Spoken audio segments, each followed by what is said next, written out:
What happens when cruelty meets talent?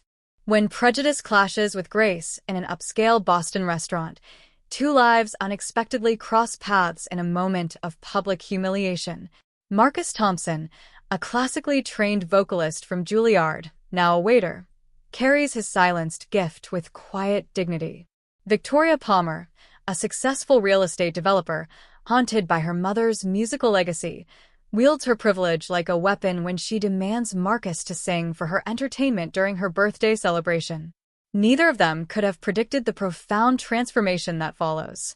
A single hymn, Amazing Grace, shatters years of carefully built walls, exposing buried truths and shared pain. This story delves into the power of music to heal, the weight of dreams deferred, and the unexpected paths to redemption. Through their journey, we witness how prejudice can silence even the most extraordinary voices, how privilege can blind us to our own humanity, and how second chances often come disguised as moments of crisis. As Marcus and Victoria move from that cruel encounter to an unlikely partnership, they come to realize that sometimes our greatest disappointments lead us straight to our true purpose. Dear viewer, if you're watching my video for the first time, I humbly request you to subscribe to this channel and press the bell icon so you don't miss my daily published news stories. Thank you. The polished brass handles of the Golden Fork's heavy oak doors gleamed under the afternoon sun, a daily reminder to Marcus Thompson that he was stepping into a world that never quite felt like his own. Adjusting his perfectly knotted black tie and smoothing down his crisp white shirt, he performed the ritual as naturally as breathing. 8 years at Boston's most prestigious restaurant had ingrained it into him. Stepping through the staff entrance, he was instantly greeted by the controlled chaos of the kitchen. The symphony of clattering pots and sizzling pans contrasted sharply with the graceful elegance of the dining room beyond. Above it all, Chef Antoine's accented voice rang out, barking orders in his distinctive mix of French and English, a combination that never failed to bring a slight smile to Marcus's face. "Marcus, mon ami," Antoine called, his round face breaking into a genuine smile. "Early as always, F. Good thing, too, the Henderson party canceled, but we just got a reservation for the mayor's office. Table 12 is yours tonight." "Got it, chef," Marcus replied, heading to his locker. Inside, neatly tucked away, was his music book, the same one he'd been studying during lunch breaks. An old habit from his teaching days, one he never quite shook, even after all these years. At 36, Marcus carried himself with a quiet dignity, a grace that seemed to come from somewhere deep within. His movements were deliberate, fluid, shaped by years of discipline, both in restaurant service and in the pursuits he left behind. His dark eyes held a warmth that many regulars appreciated, though few ever cared enough to notice. "You see the new girl training today?" Lisa, a veteran server, asked while organizing her station.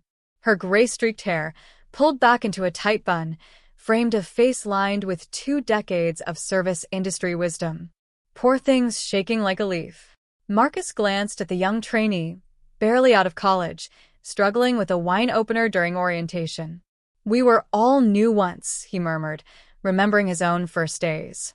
"I'll keep an eye on her if she's in my section." The dining room was a masterpiece of old-world elegance, crystal chandeliers casting a warm glow over pristine tablecloths, dark wooden wainscoting framing walls adorned with original oil paintings.